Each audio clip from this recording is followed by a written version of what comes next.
ছাত্রছাত্রীবৃন্দ, এটা একটা বিয়োগ। এই বিয়োগ কি সম্ভব? সি থেকে 5 বাদ দিলে 7 থাকে। হ্যাঁ, এটা হলো হেক্সাডেসিমাল বিয়োগ। হেক্সাডেসিমালে এ থেকে এফ পর্যন্ত বর্ণ আছে, তার মধ্যে সি। আমরা জানি সি সমান কত? ছাত্রছাত্রীবৃন্দ, বোর্ডে লক্ষ্য করো যে আমরা জানি হেক্সাডেসিমালে এ সমান 10, বি 11, সি 12, ডি 13, ই 14, এফ 15। তো এখানে সি আছে, সি মানে 12। 12 থেকে 5 যদি বাদ দেই তাহলে স্বাভাবিকভাবে 7 থাকে, কোনো সন্দেহ নাই। এবার হলো 1 থেকে এ বাদ দিতে হবে। এ সমান 10, 1 হলো ছোট, নিচে হলো বড়, উপরে তো ছোট রাখা যাবে না, তাহলে এখন এর সাথে বেজ 16 যোগ করতে হবে।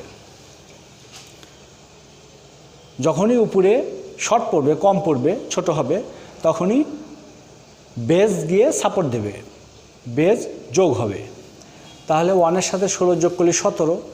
এইবার বাদ দেওয়া যাবে, 17 থেকে 10 বাদ দিলে থাকে 7। যখনই বেজ সাপোর্ট দিয়েছে তখনই এখানে 1 থাকবে, অর্থাৎ ডির সাথে 1 যোগ হবে। আমরা জানি এখান থেকে 4 থেকে দেখে ডি হলো 13, অর্থাৎ 1 যোগ করলে সেটা হবে 14। তাহলে নিচে 14, উপরে বি হলো 11, তাহলে এর সাথে যোগ হবে কত? বেজ 16।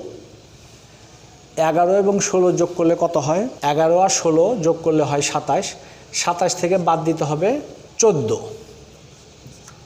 27 থেকে 14 বাদ দিলে কত থাকে? 13 থাকে। এখানে সরাসরি 13 বসানো যাবে না, 13-র বদলে যে অক্ষর আছে সেই অক্ষর বসাতে হবে। বসালাম ডি, 13-র বদলে ডি হয়।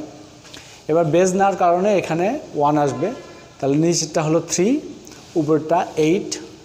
সহজভাবে 8 থেকে 3 বাদ দিলে হয় 5। এটাই আনসার 5D.77।